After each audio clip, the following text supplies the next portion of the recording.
Mr. Carney goes to Washington. Is he going to come home with a trade deal or empty-handed? I'm the Hub's editor-at-large, Sean Speer. I'm grateful to be, as always, with my co-founder and publisher, Rudyard Griffiths, to try to answer that precise question. Rudyard, great as always to connect. Yeah, it is I don't know, you name it, the 64 billion, the 100 billion, the $200 billion question, Sean. Why take a meeting at the White House if you don't think you're going to get something in return? Wouldn't your sense, Sean, as someone who advised a past prime minister, you only take the meeting if you know that your staff has baked some kind of cake. It might not be the birthday cake you'd hope for, but it's some kind of cake, some chocolate brownies, who knows, that you're going to exchange with your interlocutor, in this case, Donald J. Trump. Yeah, I think conventional wisdom, Rudyard, has historically been that you keep the powder dry from the political principles as much as possible. Just like a big corporation, you bring them in to close the deal as opposed to negotiate the deal itself. I recall famously in the lead up to the 1988 free trade agreement, we had Derek Burney, fellow Thunder Bayer, in a room with then James Baker trying to work out the details so that eventually Prime Minister Mulroney and U.S. President Ronald Reagan could sign the proverbial draft. So yeah, I think it is a bit unconventional at this stage to bring the two principals in a room, especially, of course, because the president is so unpredictable and unreliable. And the risk for Carney, of course, is he says something or does something or intimates something that causes the president to change the way he's feeling about Carney himself and the country. So let me put that to you. What do you think is behind to today's meeting, and what do you think the prime minister is aiming to get out of it? Yeah, let me make a bold prediction based on, I think, a couple facts, a couple little tidbits that have dropped over the last 10 days or so. First, I go back to the president's speech to his generals. He, in addition to slagging us again with the 51st state remark, he let drop that he had spoken to Canadians. We're going to infer that it's the prime minister, about the Golden Dome, and that they were, supportive and would be joining in this effort. Maybe the president did what he does a lot of the time, which is kind of let the cat out of the bag early. Then we also heard from parliamentary testimony from Dominic LeBlanc, the minister responsible for managing the negotiations, that Mr. Trump likes big numbers. Big investments are what seems to get the president's attention and move countries forward in terms of their negotiations with the United States. So I put these two statements together, the Trump kind of slip there, if it was a slip, and LeBlanc's statements, and I think we're going to see a big announcement on the Golden Dome. I'm going to go out on a limb and predict that Carney has agreed, and we can get into the reasons why I think this is, as I've written in the past in the Hub, as dumb as a bag of hammers, the Golden Dome. But I think he's agreed to the Golden Dome. He's agreed to a significant dollar figure attached to Canada's investment in a intercontinental ballistic missile defense system. We can explain what that means. And we are going to have a live debate in Canada as to what was the quid pro quo. What do we get in turn for becoming participants in the Trump's family, the Trump presidency's latest golden initiative? We've gone from cryptocurrencies to White House ballrooms to golden domes above the hemisphere of North America. It's all very exciting, Sean. Well, let me nod to your hypothesis by connecting two of the big economic stories we're following today. The first, as we've been discussing, is Prime Minister Carney's trip to the Oval Office to ostensibly continue the ongoing negotiations with the Trump administration on Canadian access to the U.S. market. The second is an announcement from Finance Minister Champagne on the forthcoming budget, including the budget structure and the introduction of something they're calling, Rudyard, the new capital budgeting framework. That's a fancy way to describe a structure of the budget whereby the government will separate out what it characterizes as spending or spending on consumption and what it characterizes as investment or public policies that support public or private investment, including, quote, transfers to other levels of government and organizations that are expressly intended for the recipient to invest in infrastructure or a productive asset. So maybe it's not a coincidence that these two things are happening at the same time. Maybe the finance minister's announcement of this new way of describing or defining capital expenditures is precisely to set up a large-scale announcement by the prime minister about investment in the Trump administration's Golden Dome. Yes, I think to call in, buying into Trump's kind of kooky scheme for an intercontinental ballistic missile system a investment is to indeed stretch the terms that any financial advisor might reasonably make. And look, as I've written before in the Hub, the problem with this whole idea of missile defense system is that this is not the Iron Dome. This is not what the Israelis have done, or even over Kiev, the Patriot missile systems that are intercepting some Russian rockets, ballistic rockets that are unfortunately once again attacking Ukraine in large numbers over the last 24 hours. No, this is about something else. It's about specifically the threat that North Korea poses and the threat of ICBMs, intercontinental ballistic missiles. The issue here with ICBMs, Sean, is that they are a whole class of missile unto themselves. They have now decades of technology in terms of warhead design. These warheads, this is the kind of the evil genius of both formerly Soviet, now Russian, but also American nuclear weapons designers to create warheads that fall to Earth in unpredictable patterns. These are, so-called glide warheads, hypersonic warheads. There's all kinds of new technology that has been developed and I fear is being transferred to the North Koreans right now by the Russians in turn for large numbers of North Korean troops showing up on the battle lines of Russia's war with Ukraine. So I've seen no compelling evidence, no compelling research anywhere that this particular threat that this Golden Dome is being created to address, that of a rogue, and it's a real threat, a rogue North Korean state, would be effective in the context of intercepting a warhead, an ICBM, falling onto the continent of North America. Supposedly, Sean, if you believe America's top scientists, people who've looked deeply into this problem, the only way that you can intercept an ICBM is at launch in the first few minutes of what's called the boost stage.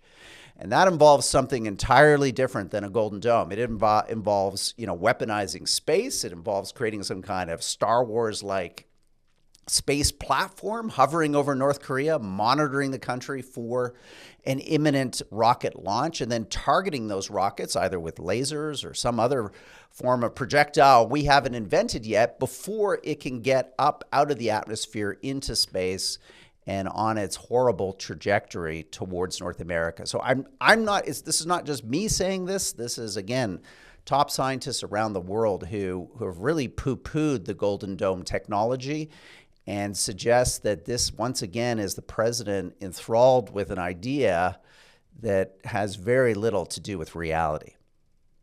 Yeah, you've raised some of the functional capability questions or doubts about this particular technology. Let me take up some of the political uncertainties or risks for the prime minister. I think they're twofold. The first is the project itself.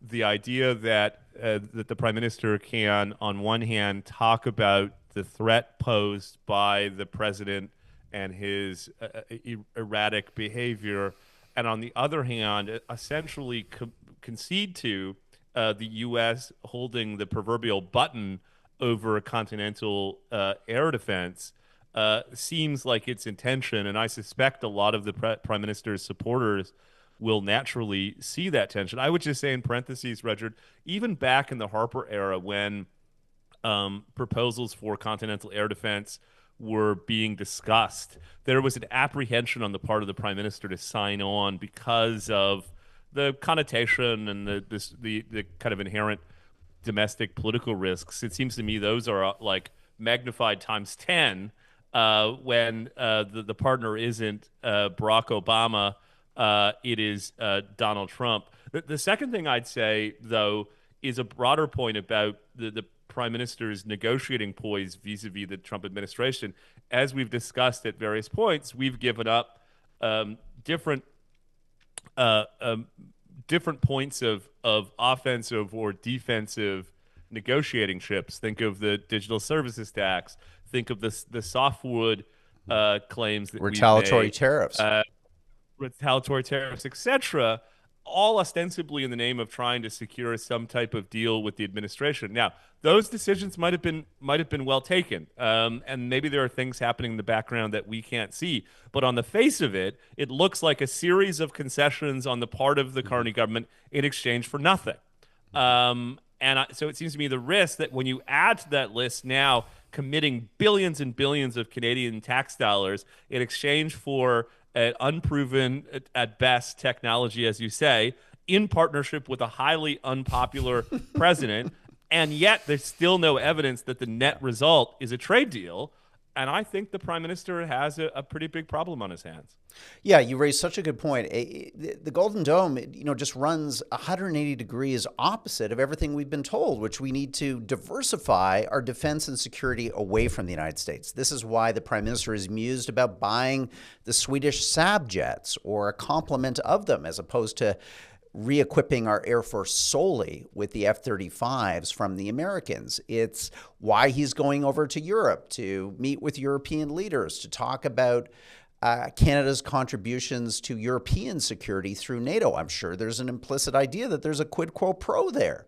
So if you're buying into the Golden Dome, you are going deeper into continental, at least, security integration with the United States. This may involve placing missiles, these missiles that will never work, on Canadian soil to, again, the cost of possibly tens of billions of dollars. It may require, who knows, American servicemen and women to operate those missiles. They're certainly having to do that in the Ukraine and in Israel. We saw the big strikes on Israel. There were American troops on the ground operating these systems. So it just seems completely at odds with what the government said to this point about both economics and security, a story of diversification. Here is a doubling down on integration. And not that maybe there aren't ways that we could integrate. I think of, maybe we have shared security patrols in the Arctic. I don't know. Maybe that's the right idea. Or maybe we go deeper into the existing architecture of NORAD in terms of buying F-35. So we have interoperable fighters with the Americans that can defend the continent together through the structures of NORAD. But the Golden Dome is a whole other step. It is, I think, a step that ultimately, Sean, leads to the weaponization of outer space, something that Canada, I think, has a proud record of resisting for decades, being committed to the peaceful development of our planet outside of our atmosphere into the exosphere and beyond. These are big issues, and I worry that just in some hurry on the part of the government to have some progress on what have been charitably stalled talks with the Americans now for months, yes, we are going to rush into this Golden Dome. It's an incoherent policy. It's a wrong-headed policy. It's a policy where those tens of billions of dollars could be allocated to all kinds of other things that either would make us more independent from the United States or would allow us to collaborate and cooperate with the Americans in existing ways that I think do far more to maintain our sovereignty and sense of independence. As you can see, Sean, I'm a little worked up by this because I feel there's an inevitability of what's going to happen tomorrow. And I feel like there hasn't been much debate about this. Forget the Prime Minister, what he may or may not do. It's the fact that Canada itself is kind of stumbling into the Golden Dome with little or no national conversations about the implications of it all. Yeah, and that seems to be increasingly the Prime Minister's MO. I say that with the greatest respect. There have been in recent weeks the emergence of issues that were not part of the election campaign, that were not part of the Liberal Party's platform, that become Government of Canada policy without the type of debate or no parliamentary debate. that one would anticipate. We're talking about the Golden Dome today. A couple of weeks ago, we were talking about the government of Canada soliciting on the part of the Supreme Court of Canada a sensual rewrite of the Canadian Charter of Rights and Freedoms. We were out in Calgary, Edmonton, and Vancouver last week. We had David Coletto on Hub Politics with his latest polling data. There remains a lot of goodwill for the Prime Minister, but it isn't infinite. And you get the sense, Roger, that signing on to the Golden Dome without having that kind of debate, without socializing Canadians, and without being clear about what we're getting in exchange, I think opens up one of the biggest kind of political vulnerabilities that we've seen from Mark Carney's government since he first took office. Yeah.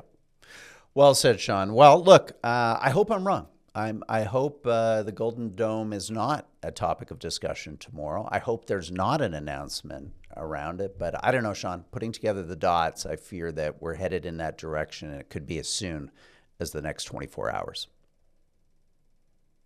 Well, even if the public isn't talking about it, even if the politicians aren't talking about it, Hear, hear. I'm grateful to have been able to talk about it with you here and our audience. I want to thank you for joining me for this episode of Hub Hits. Thanks, Sean. And I look forward to catching up in the next couple of days. We'll do it again soon. Until then, ciao. This video has been brought to you by Airbnb. Thank you, Airbnb, for sponsoring the Hub's YouTube channel this month. Governments, as Hub listeners and viewers know, are rightly focused on addressing Canada's housing crisis. But when they spend their time regulating short-term rentals like Airbnb, they're not focused on what matters most. According to Statistics Canada, the number of short-term rentals that could be potentially converted into long-term homes is just 0.6%. Yet Canada needs almost 6 million new homes by 2030 to achieve affordability. A closer look tells us that clearly building more homes, not regulating or restricting short-term rentals, is the only real solution. Learn more at airbnb.ca/closer look.